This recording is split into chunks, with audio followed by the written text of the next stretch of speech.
Okay, so welcome to Yogaroo Smart Sequencing Training, and you're all so welcome. It's great to see lots of you live, and the others will be on recording, which is great as well. So now, actually, interestingly enough, I was actually thinking, okay, how do we get this rolling? And it just came to me as I was rolling out my mat. This is the perfect example of what I am going to be trying to teach you. Is like, here I am, and imagine this is my offering to you as my students. And what is it that I'm doing? So I come to make my notes, and I have to work out what's my theme. Okay, so my theme is to teach you the most efficient way to sequence classes for your students that your students will love. So content that is effortlessly precise in how it is focused on a point that you can give them. And your main aim is to ensure that your students are quite clear, and they might not be able to verbalize it, but they're in their body, they're quite clear about what your theme was. And the most important bit for me is that they take it with them into their lives, and they feel the benefits of their practice for at least that day. It might continue on, and hopefully for you it continues on, so that they feel they want to go back because they felt so great after it. Nothing gives me more pleasure than if a student comes back to me the following week. Return is always great, and they say, the last class you taught, I felt more like energized, or my lower back pain was really good for the day, or like there's some sort of feedback that they have grasped the massive benefits of this practice that we are all desperately trying to share to as many people as possible. And that's the moment where you just go, great, I did it. Like, that to me is success. It's not how many classes I teach, how many people are in front of me. It's when a student comes back to me and says, that class changed something. Might not change their life, but just changed something, or they noticed something. And you hear it in them as well. Like, it's lovely to earwig into the students kind of chatting to each other. And that's where you kind of really get the honest opinion of how they get on with the class, as well. You kind of hear them going, that was lovely. And you're like, oh, great. Okay, so again, it's like you're teaching a focal point. And the thing, as I said in the email to you, the thing that makes sequencing quite difficult, particularly if you're a new teacher. Now, again, I'm talking about this from a teacher point of view, and I haven't, like, there's quite a lot of you that are coming to this training. I'm not fully aware of whether you're all teachers. I'm kind of presuming you are. But if you're not a teacher and you're coming to this to create your own sequences, when I say student, I mean you are your student, and it's exactly the same training method, exactly the same sequencing method. So don't worry if you're not a teacher, just insert the word me whenever I say student. So yeah, as I said, it's like it's vast. There's so many benefits, which is brilliant, because we can share so many different things to all our different teachers. I'm actually narrowing down now into yoga therapeutic specialists, which is so fascinating, because you can really get the practice and all the different tools within the practice to help so many different conditions. But again, that's kind of going a different direction. So what we're trying to do for our students, though, it's our job to narrow down this vast world of yoga and give them an experience that their nervous system can accept. So if you go in with too many ideas, and you love this and you love that, and I love a bit of that, but there isn't any sort of a containment or some sort of a theme, and that the theme can be just reminding them to breathe. It can be quite a loose theme, but you have to knit it through your sequence, okay? So you have to give them a focal point, a theme that kind of makes them feel a little bit safer within the practice, because they get to understand it a little bit better. Again, they may not mentally be able to word this, but their body feels kind of say if we're doing for like our sample one today, we're doing kind of hip opening, the body starts to feel, okay, I'm here again, I'm here again, I'm here again. Okay, I will release. So it's that kind of little bit of a story that you're giving them, which is a small little snippet of the bigger picture that they are able to digest. Right, so clear message. We are going to go through the manual again, as I said, after we've done our practice. But I want to just quickly, so if you have the manual in front of you there, let's see, go to your last page there where we have the sequence, okay? So I'm going to now, really, don't worry, I'm going to go through it really fast. We will be going through it properly after the sequence, but again, I want to make sure that you are digesting the theory behind the sequence while we are practicing it to make it more impactful for you. Okay, so we have 3 types of sequence: body, mind, and spirit. Okay, so have your 2 pages there in front of you, the ones with the stretch hip flexor pose versions, your brainstorm, and your sequence. So have those 2 in front of you there. So this sequence, we have picked our theme is going to be body, and it's going to be peak pose. Okay.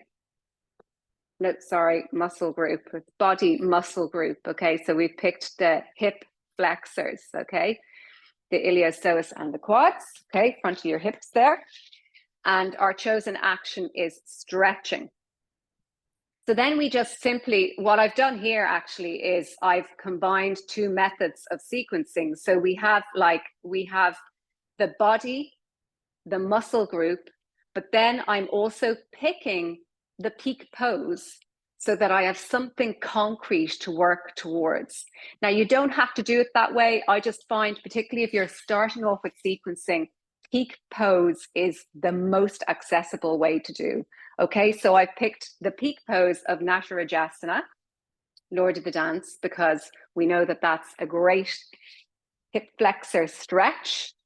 Okay, and then what I need to do then is, so I picked my theme, my muscle group, my action, my peak pose. Then I break the pose down. Again, we'll go through this in more detail afterwards. I'm not going to start going through that list there. I break the pose down into what needs to be stretched, what needs to be strengthened, what are the actions of the pose, and what other poses are similar. And then I brainstorm it. Now, I would hope that your brainstorm would be a lot more like creative and mad than this little organized one here that I've given you as a sample. What I do, which I find really handy, is, of course, I use my yoga cards, but I also use Post-it notes, and I just would group kind of, I would look at, say, so here we are. Let's get moving already. You don't have to stand up yet. So I've got my Natarajasana, and say you're on a level 1 class, and here's going to be their final pose, their version of Natarajasana, or maybe they're like this. So that's what you have, and you have that little picture in front of you, and then you break it down. What's happening in the shoulders, what's happening in the hips, and what's happening in the spine. Okay, and then you can go into the legs and the arms as well, but they're the 3 main parts. So I'm looking here, and I'm opening the front of the hip there. So you go through all your yoga poses that you know, and you look for poses that do that too. So what poses do that to the front of the hip? So the most obvious being high lunge. So again, one of the best poses to prepare for any hip opening is that back leg in high lunge is opening. Okay, and this one's closing. Again, we've always got the opposite going on, these asymmetrical poses. Okay, so then what's stretching? What's strengthening? So we've got our standing pose. Here we are in our Natarajasana. What's strengthening? The standing leg. So I can do a little bit of, this kind of work with them, a little bit of standing balancing. I'm loving standing balancing at the moment with my students on a brick, which is a great way to get that leg firing for them. So again, you just, when you're working out your sequence, you have your page in front of you or your post-it notes, and you just go a bit free flow with it. You just scribble down. And again, when you're sending me in your homework, I want stick people. I don't want written sequences. So you're going to have to get your head around how to stick people. You are going to write, you're going to draw up as many poses that are relevant to what is stretching, what is strengthening, what is the action, and what is the energy of the pose. So it's a standing pose, it's an energizing pose. What other poses are energizing? And again, don't overthink it. Just kind of, if in doubt, stand up and do the pose, and you'll very quickly, if I stood up there in Natarjasana for like 10 breaths, that's the great way to find out. If you're not great on anatomy, that's the great way to find out what's strengthening and what's stretching. Because after 10 breaths, you will start to feel a stretch to the front of the hip. That standing leg is going to start burning. So you'll start to notice what the actions are. If you're just going completely blank when you look at the pose and you go, I don't know what the actions of that are. I don't know what's stretching and what's strengthening. Do the pose and you'll very quickly find out what's stretching and strengthening. Okay, and then what other poses are similar? Great way to kind of work on what other poses are similar is if you look at the pose and like, so, there's the pose there. And again, you've got your versions there. Look at it from different directions, okay? So lying down, I can do it from there. If I'm, what else can I do? Gosh, lying down. There's definitely another one. Oh yeah, from the side. Now obviously I can't do it sideways. So kind of like from kneeling, what other ways can I take that leg back? There's loads of different ways. So try and think of from, again, depending on your pose. Obviously with this one, it's not going to work if you're lying on your back. But, so lying on your back, lying on your front, from kneeling, start low down without gravity. And that's a good way to work out what your warm-up poses are. Okay, so down low usually, unless you're doing a standing balancing, then you can start up higher. But I do like coming to it from low. Of course, I've broken that rule so many times. These are all suggestions. You will know yourself how your sequence feels when you practice it yourself. Like, so, whether you're bringing them up and down to the ground too often, or whether it feels okay to be coming up and down for the relevant bits. Okay, so you look at the pose from different directions to find your warm-up. And then we have all our brainstorm done. And then we need to put it into a framework. So if you look at the sequence there, the first row is the warm-up. So sometimes we just have general warm-up. I love cat-cow. I think it just starts the process going. It starts them linking their breath with their movement. Everyone feels great when a little bit of spinal movement, everyone's spine is usually the thing that feels the stiffest. You're also getting a little bit of hip movement there. And again, it's relevant to a lot of poses too, because it's working a lot of parts of the body. So you have your warm up, and then you go into more targeted warm up. Okay, don't worry, I'm going to be going through this in detail afterwards. So you can see at the end of row 1, I've got more targeted warm up there. And then you go into your standing flow, working up towards your peak pose.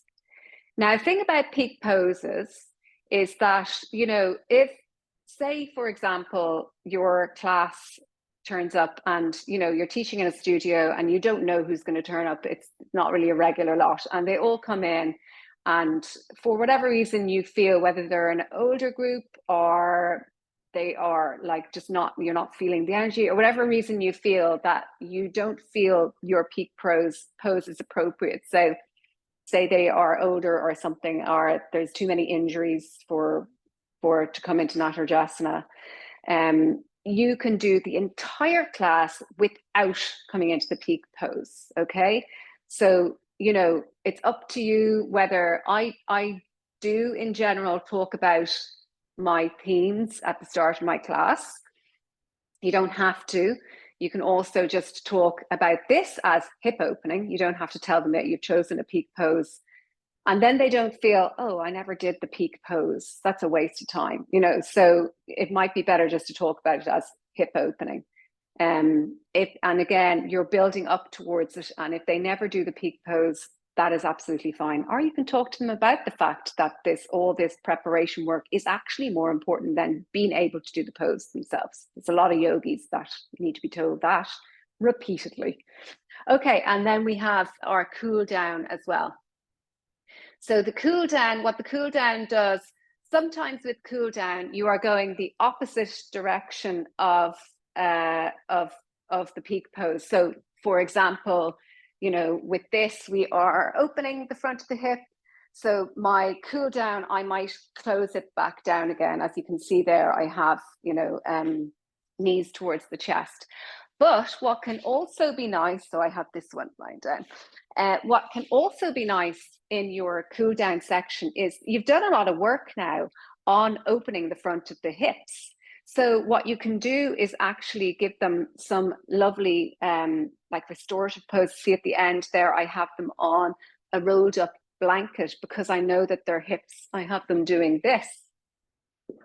But because I know that I've opened their hips. Whereas that pose would feel horrible to a class that hadn't fully opened at the front of the hips. They'd be dumping into their lower back. So you can use the fact that you've opened a part of the body to do some nice cool down poses, whether they're seating or on the back. So you can see there, I've put in that one. So that is working the psoas. This one here, we're working the psoas. Okay, so on that note, that's exactly what I'm going to be doing for the class. I'm going to be kind of just talking you through it, but then stopping and telling you why that pose is in there. Okay, so let's see. Now I also, which I have a kind of bigger version of it as well. There's quite a bit of it that I'm not, probably won't have time to do. I kind of fleshed it out a bit. But so I might be adding an extra few little bits, but I can send you a pic of that if you're interested. Okay.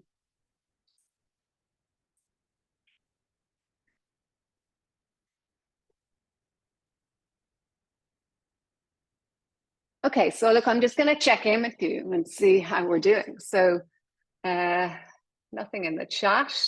Is everyone good to go for their practice now, or any questions, burning questions on that? Everyone okay? Are you all ready with your mats then to get going?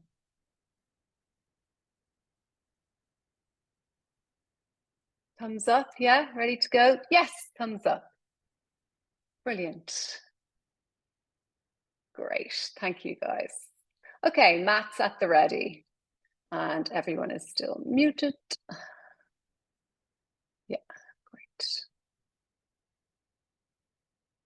Okay, I'll give you a second now to get your mat.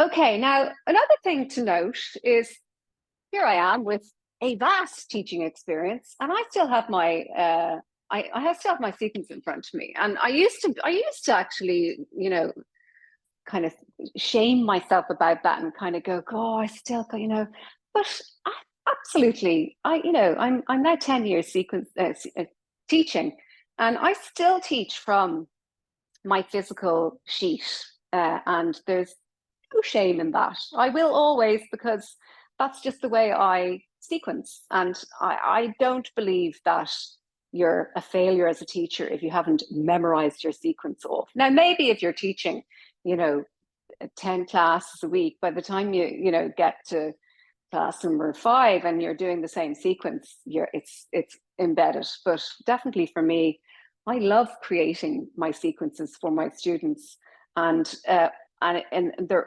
often I've played around with it and I've done things that are slightly different, and I'm not memorizing it. It's much easier to have it in front of you. Now I might have it in front of me and I might feel the mood of the class. Of course, don't forget you do have to check in with your students, and you go, okay, well, that entire line there is not relevant for this group, but there's always going to be plenty there, because no matter how tightly and neatly you are at sequencing, odds are you will always have more than you need. So you don't need to worry about that. It takes a lot longer to get through a class than you ever think it does. Okay, anyway, let's start on our backs. Okay, so we're now in our just a bit of a general warm-up, although having said that, so remember now, I want you, so pretend now you're the students. The focal point of this class is opening your hip flexors, so opening the front of the hips there. So I want you to kind of, as we go through this class, before I've even said it to you, I want you to go, oh, right, she's put that in. I can feel the front of my hip opening. That's why it's there. Okay, so have a few actions for Natarajasana, like the hip opening, the leg strengthening, maybe the arm lifting up. So keep kind of thinking of the pose and being curious about why I've added the poses in before I've even said it. Okay, so let's get moving. Let's just line our backs there, maybe bring your hands to your belly there. Let's get into the mode for a bit of a practice.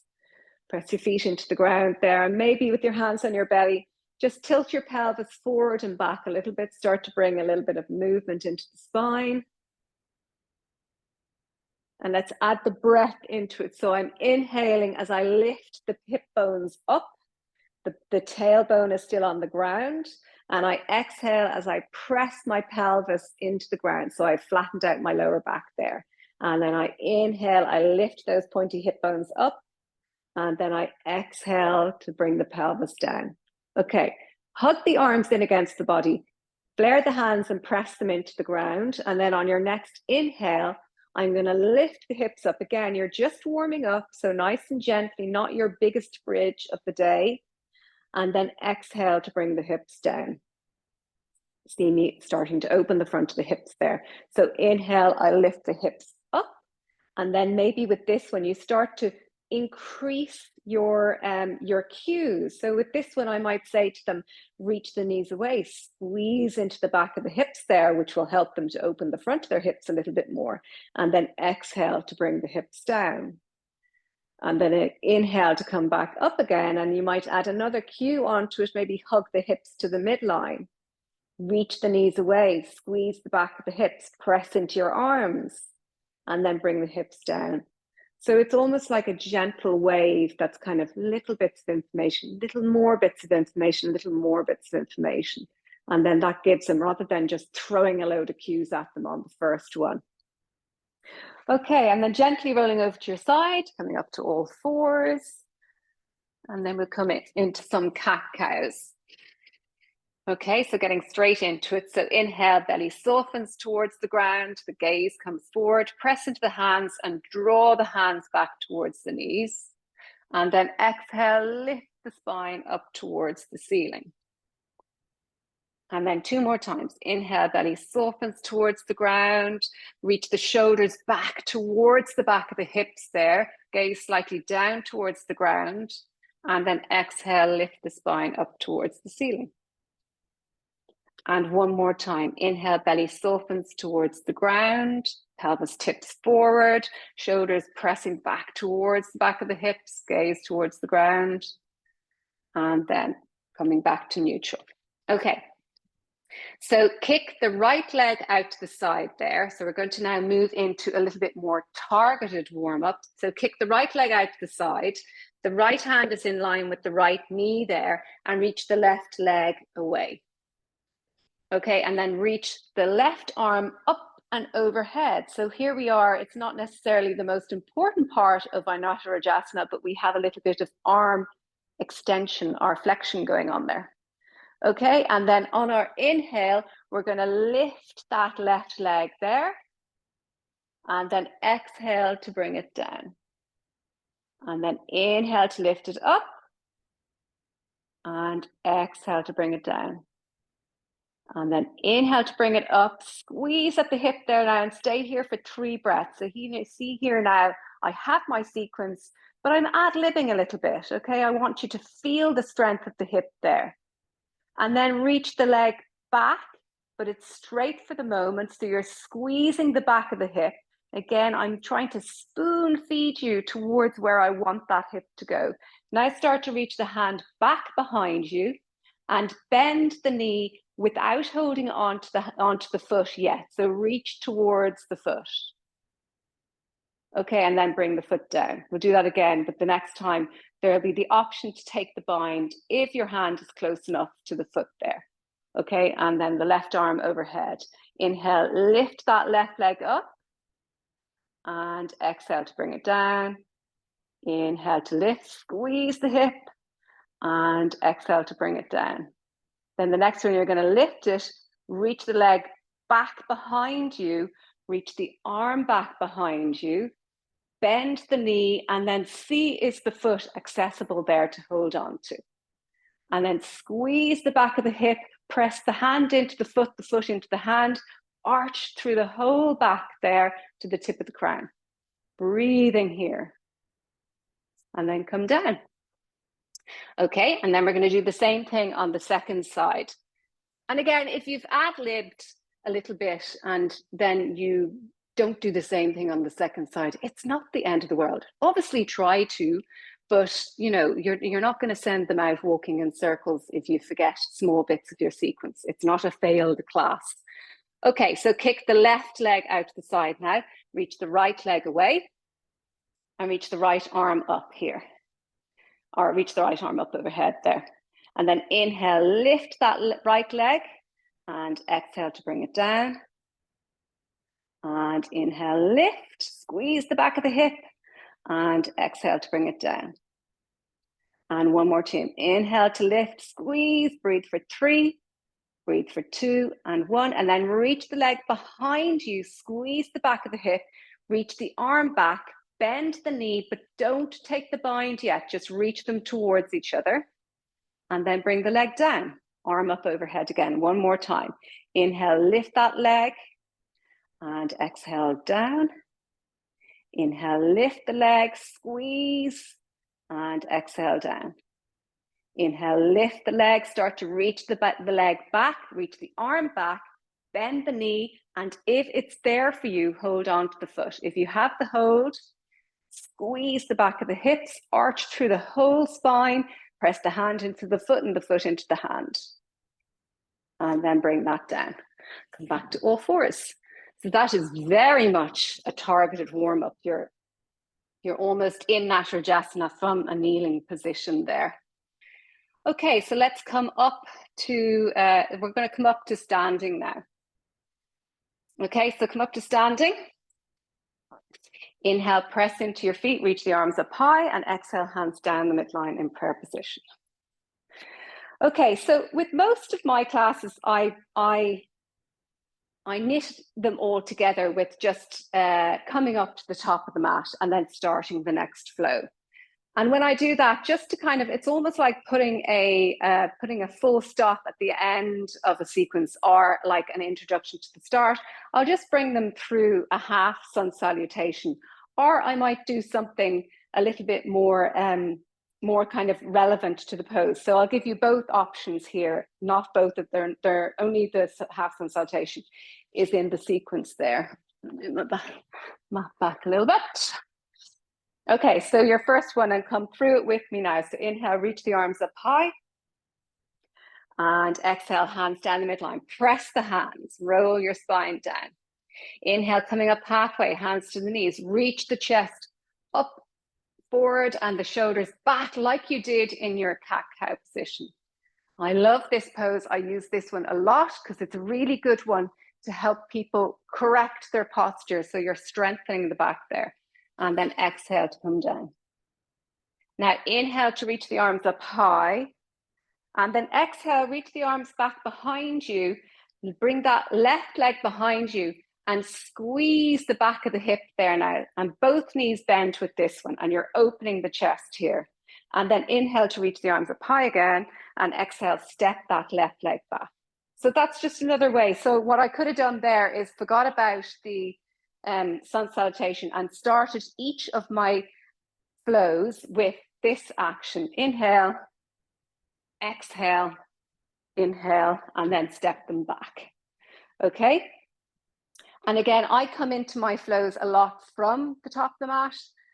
But, you know, if you're more of a vinyasa style teacher, you will be, again, coming into your flows from downward dog. I just find I get more targeted work taking it from the front to the mat because I can do something specific and then step them into the pose. But it's very much a preference.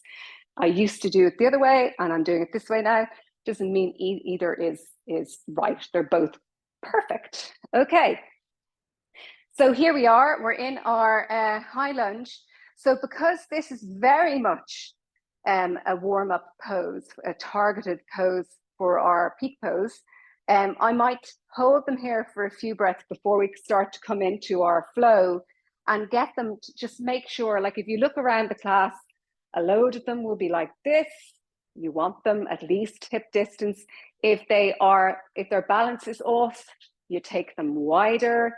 A wider base gives them more stability, you know, so you check them, you make sure. Now I know there's loads of controversy about this one, but I still don't like the knee. It doesn't feel, again, if I'm teaching a class about the calf or something, it's okay to do. But in general, I still keep the knee stacked over the ankle because I do feel this is pushing. If you do it repeatedly, it's putting too much. Anyway, that's probably a chaining all of its own. Okay, so here, what you might see is a lot of people that the pelvis has been tilted forward because there is tightness here at the front of the hip. So what I sometimes suggest is a little bend in that back knee so that in this pose, they are prioritizing the opening of the front of the hip there rather than just getting that back leg straight, which brings the pelvis forward. And then they're not getting that prep pose or prep for our peak pose the front there. So maybe a little bend in that back knee. Now it does make the back leg work a little bit harder. So, but try it there yourself, little bend in the back knee there, definitely gets that hip more open. Okay, and then I'm going to inhale, reach the arms up high, and then exhale, bend the knee down towards the ground. And inhale to straighten. And exhale to come down. And I'm still trying to keep those hip bones straight up towards the ceiling. Inhale and exhale, or at least parallel to each other. One more time. Inhale and exhale. Okay. Now I have in my sequence there, my evolution, just a hand-drawn one, I have a brick. So you have the option to use a brick there as well. I find using a brick it makes them kind of work the arms a little bit better. So if you have a brick, grab it there and we'll try the next part. I won't make you repeat that. If you don't have a brick, no worries. Okay, so inhale here. Now to get this more stretched through this side of the body, we're going to laterally bend. So I'm going to reach the brick down towards the ground on my right side there. And I'm getting an even bigger stretch through that left side. And then inhale, reach the brick up. And exhale, hinging over to the side. One more time, inhale. Again, I find repeating in these little mini flows is a much more impactful way for their body to accept a pose rather than just going through it once. And exhale, hinge. And then a little bit of a twist. So inhale to the front and exhale, open to the right. Inhale, arms reaching to the front. And then exhale, open to the right. Inhale to the front again. And exhale to the right. And then I've one more mini flow here. Inhale, reach the brick up. And then exhale, reach the brick behind you. So I'm just bringing them into a little back bend here because there is back bend. So the spine action in Natarajasana is a back bend. Inhale to reach up. And exhale, reach the brick down in between the legs. One more time, inhale up and exhale to reach the brick down. Okay, and then hands to the front knee and step that back leg forward. Exhale, folding down. Press the brick into your shins there, and with that little bit of traction, see, can you lift your rib cage out of your pelvis and then let it flow down towards the ground, bending the elbows out to the side. Let the contents of your head just spill to the ground there. Okay, and then come up. So we're going to repeat that on the second side. But just to recap on that, we had lots of actions here at the front of the hip. And again, that is preparing for Natarajasana there. We also took it into that side bend, which is further stretching this point here. We took it into a twist even, which again is stretching this part here. And then we took it into a back bend. And again, just to remind you, there is our peak pose. So you can see all the components of that little mini flow there building up towards our peak pose. That's why peak pose sequencing is one of the easiest, because it's just like a little jigsaw puzzle, and it's really easy to kind of get it working. And it feels fantastic for your student then when they work towards, or when they move to the peak pose. And peak poses can be as simple, they don't, warrior can be your peak pose, goddess can be your peak pose. Do not just stick with handstand, headstand, wheel, or the biggies. I actually don't even teach them anymore. And that, again, that's just maybe the students I teach. But peak poses can be Tadasana, anything, okay? Right, let's get moving again. I'll do the same things. Pop your brick down to the side there if you were using it. So we'll do half sun salutation and then that little leg lift again. So the two versions there. So inhale, reach the arms up high, and then exhale, folding down. Inhale, coming up halfway, reach the shoulders back towards the back of the hips, and exhale, folding down. And then inhale, reach the arms up high. Exhale, swing the arms back, reach that right leg back, bend the knees, squeeze the back of the hip there. Inhale, reach the arms up high, and exhale, swing the arms back, grab your brick, and step that right leg back. Now you might want to pause here again because they're on a different side, and make sure that they're at least hip distance apart. If again, I teach kind of a slightly older demographic, so I sometimes find I need to help them with that back foot, because this kind of movement in the heel there and the toes is quite hard for older people. So, or I know it could be younger people too. I can sometimes give people the option of popping a brick underneath that heel or a rolled up blanket or something. So just make sure that they're happy, because the legs are going to be staying there for a while. Okay, bear in mind how long you have them in this position.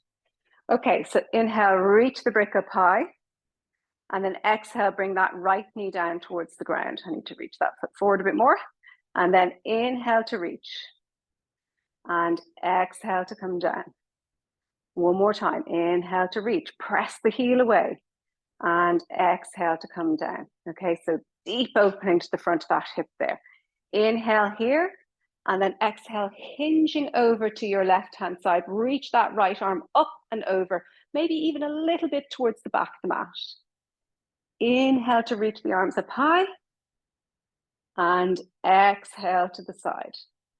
And last time, inhale to reach the arms, and exhale to the side. Okay, and then we take it into our twist. So arms at shoulder height, try to keep them at shoulder height as you move into your twist. So inhale here, and then exhale, twisting to the left.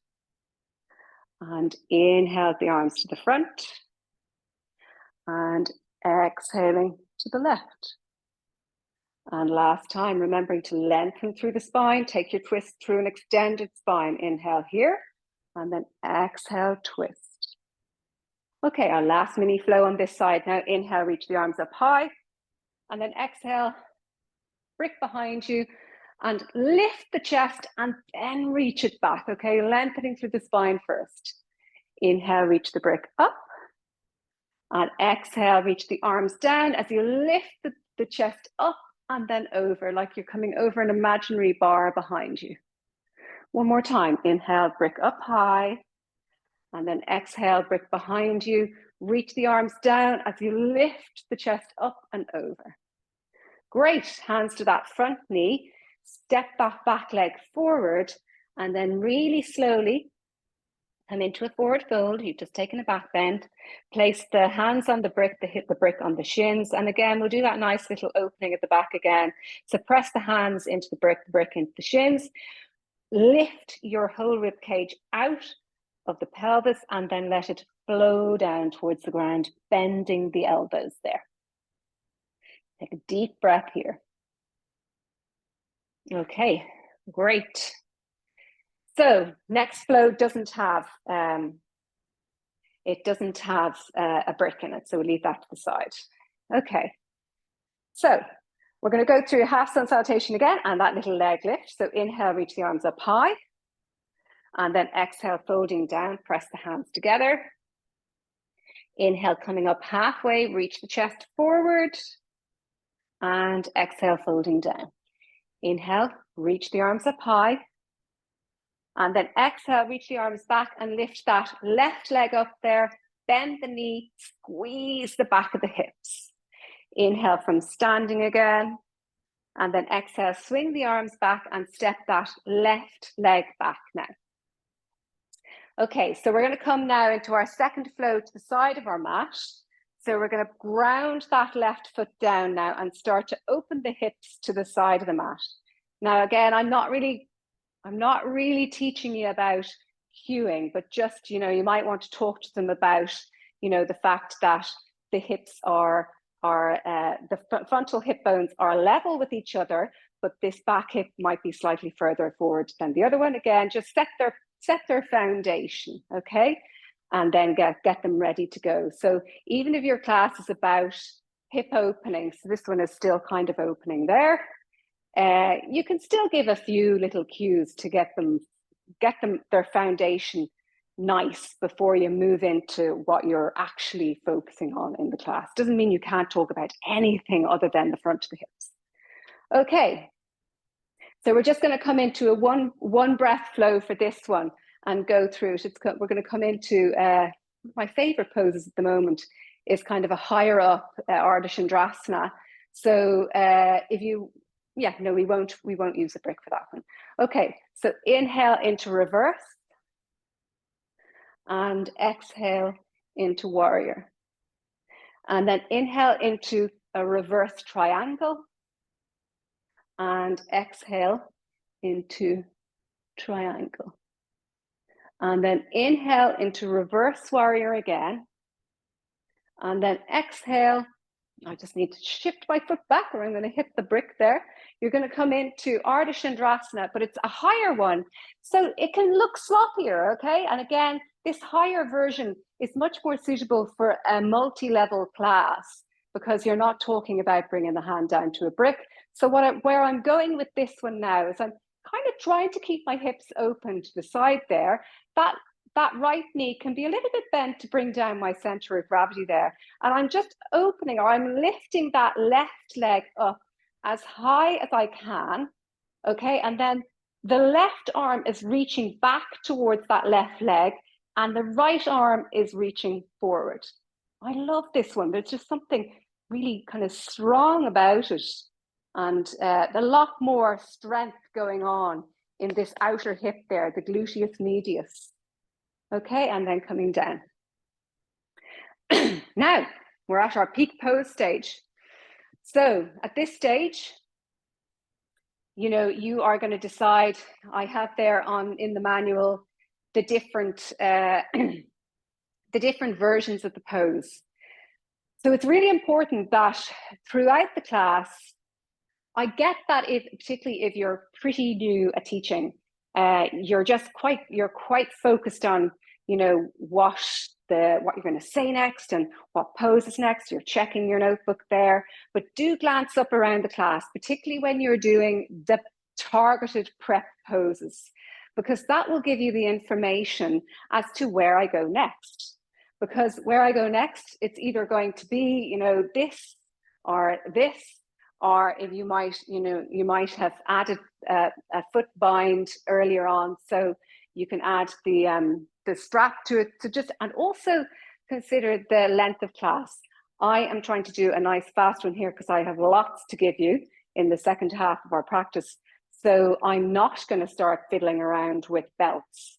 A belted version of this is gorgeous, but it'll take you a little bit more time to get them in and out of that. So just do remember that when you're preparing your class, when you know your peak pose might take a bit more time than the rest of the poses. But for us, we're just going to go with version 1 or 2 here. Okay. So a little bend in that right knee now. Start to squeeze into the back of that left hip now. Okay, so now this is where you are, and most of your class will be with you here. And it's the dividing point. So you're either going to tell them to hinge forward and reach the right arm up, or if it's within their reach, they're going to take the bind with the foot there. And again, the person who can't reach the foot is actually doing a lot more strengthening work to the hip there. So you can point that out to them and make them feel a little bit better about the fact that they can't reach their foot. Okay, and then they might want to straighten that front leg. And again, like we did with our prep pose, so here we are directly linking to that prep pose that we did at the start from kneeling position. Okay, so I'm kicking that leg back, and try to use the same language that you used when you were on the ground with them and they were doing it without gravity, so that their body starts to feel the familiarity of the cues as well. And I start to reach that leg back, squeeze, kick the hand into the foot into the hand. Then you've got your lovely back bend. So you're reaching your arm up and back. You're opening your chest like you did in your, now you're not going to be saying all this, but I'm trying to get you to knit it all together now. So we're opening the chest like we did in these ones, and it's all coming together now for their peak pose. Great, and then bring that foot down. You might want to give them a little moment to enjoy their peak pose, and then let's go do our second side. So inhale, reach the arms up high, and then exhale, folding down. Again, you've just done quite a big back bend there now, so maybe they don't come all the way down. Maybe you hold them onto the knees there. And then inhale to come up halfway, reach the shoulders back towards the hips there, and exhale, slowly rolling down. Inhale, reach the arms up high again, and then exhale, swing the arms back and kick that right leg back behind you with the knee bent, and standing knee bent to open the chest. Inhale, reach the arms up high again, and then exhale, step that right leg back there. Okay, I'm just going to move this side so that I don't have my back to you. Okay, the right foot grounds down now, and you might want to, again, talk about their platform there. Get their hips level, nice strong leg, equal weight. You know your cues for warrior. Okay, and then we're going to go into the flow, half a breath per pose. I'm going to move back so I don't run out of space. And then we go inhale into our reverse warrior. And then exhale into warrior. And obviously it's important to say, I know you're experienced. I'm not doing a lot of cueing in and out of these poses, but if it's a level 1 or a beginner's, you will be probably spoon feeding them the first time round, and then you might repeat it in the way that I'm doing it, but you will be giving them a couple of breaths in the reverse. You're going to be telling them where exactly that arm is, what way the spine is bending, and that, you know, I just wanted to say that it's very important that you go slowly with a more beginner's class. And then inhale to reverse triangle, so reach that left arm up and over, and then exhale into triangle, hinging down over that front leg. And then inhale into your reverse again, so front leg bends again. And then exhale up into our version of Ardha Chandrasana. So take it handy and slow down, and then more instructions here now because it's a standing balance. Okay, so front leg, your left leg is bent down to bring down your center of gravity, and then I press through that heel. I want that leg to be strong as it lifts, or, you know, it needs to be strong so it's lifting, and it's coming up, up, up, Then I can straighten that leg, reach the right arm towards the right foot, and reach the left arm forward. With the palm up feels nice for me. Really squeeze into that right outer hip there now, your glute medius. Breathe and maybe hold them here for a few breaths. And if they fall out of it, you just say, that's fine, come back into it, and then come down. Okay, now they're going to come into their peak pose on the second side now. Okay, so we're standing now on our left leg, and hand to the hip maybe, and then bend that right foot up now. Again, the first version will be where you tilt the pelvis forward, kick that leg back, foot flexed, and reach the hand towards the foot. And try to keep them squared to the front, so they're not looking around towards the foot there. I'm just kind of looking around towards my screen. Okay, so this is version number 1. And then option number 2 is to hold on to the foot and reach the left arm forward.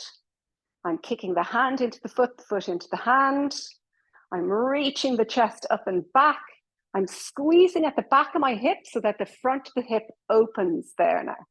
And stay here for a few breaths, breathing. And again, one thing that I'm pretty rubbish with is actually giving a few moments to let them enjoy it in silence. Silence is something that's alien to me, but I've gone to classes where teachers are able to do it, and it's lovely. Okay, and then bring them out of that pose there now. Right, so that's their peak pose done. Okay, so let's just do a little half sun salutation to wash that out. So inhale, reach the arms up high, and exhale, folding down. Really slowly now. Grab the brick if you have it again. Let's do that little trick of lengthening the spine. So lifting the ribs out of the pelvis, and exhale, flowing yourself down towards the ground.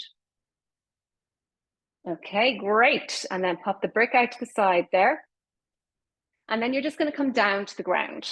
I'm not going to do the version. Again, that's the perfect example of a pose. I just don't want to presume you all have bolsters with you there, and I'm not sure I put it on the email.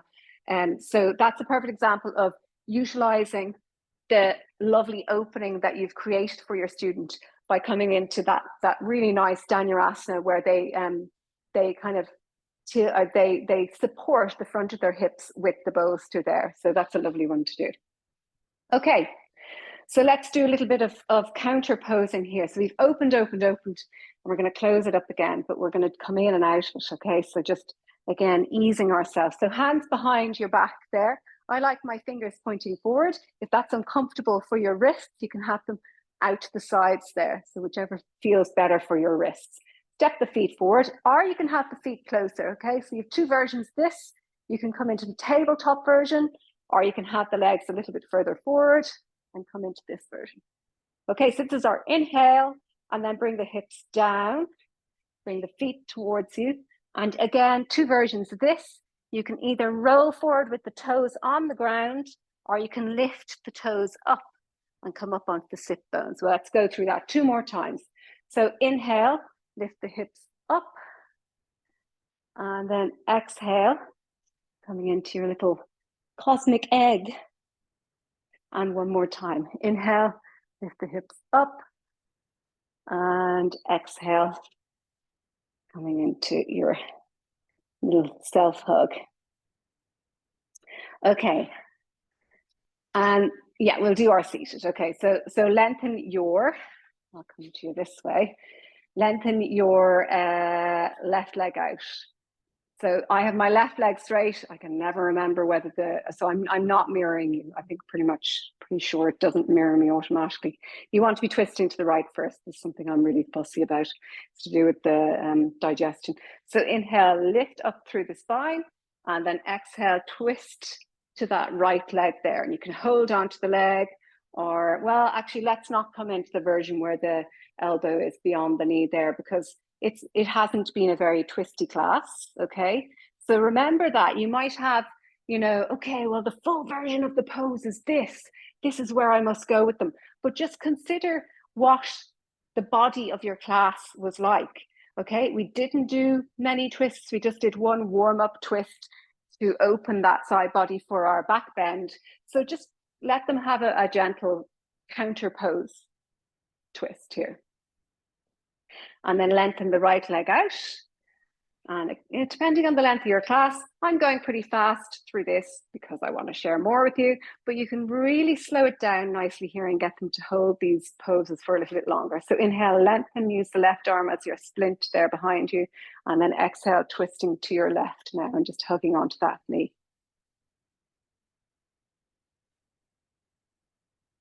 And inhale here and exhale back to center. Okay, so we will do the psoas one, and then I might just bring you into just say, let's just say 2 minutes shavasana there.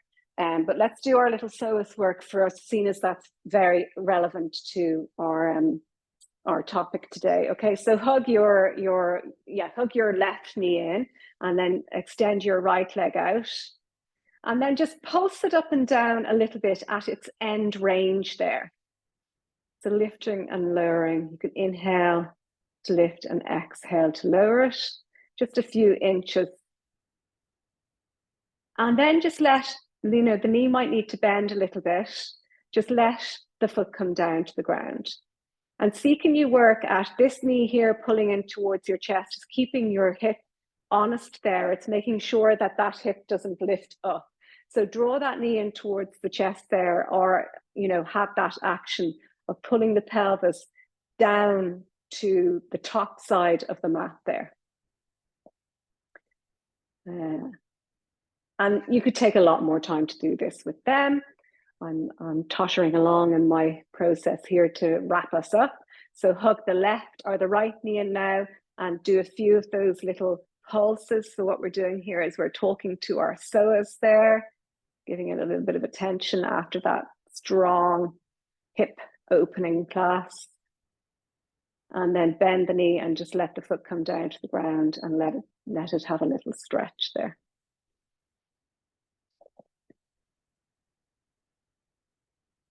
Okay, then pop the brick out to the side and just hug your knees into your chest there. Maybe do a couple of circles with your lower back on the ground and circle the other direction.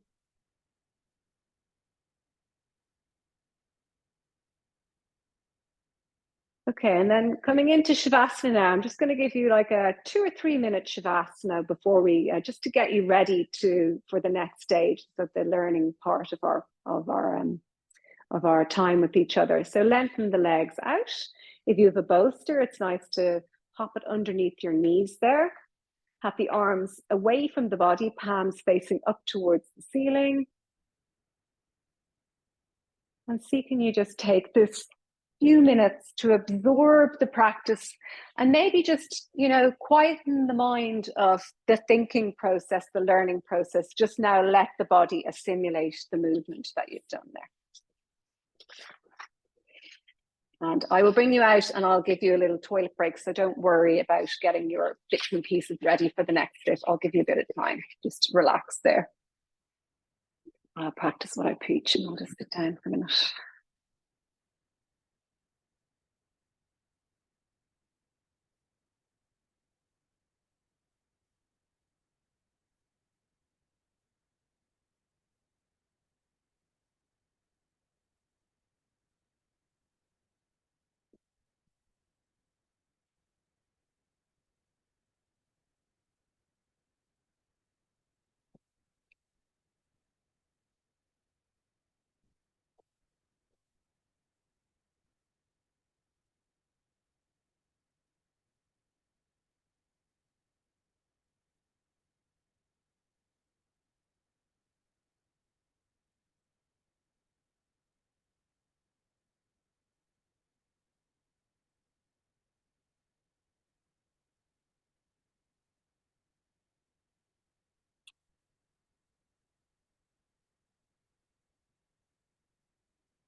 Okay, coming back into your room now, into your body, let the senses start to awaken.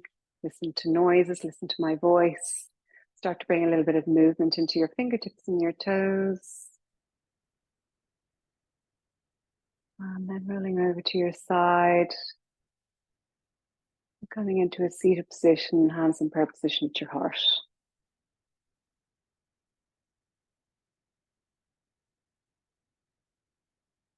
Comes to your third eye, your heart center. Namaste.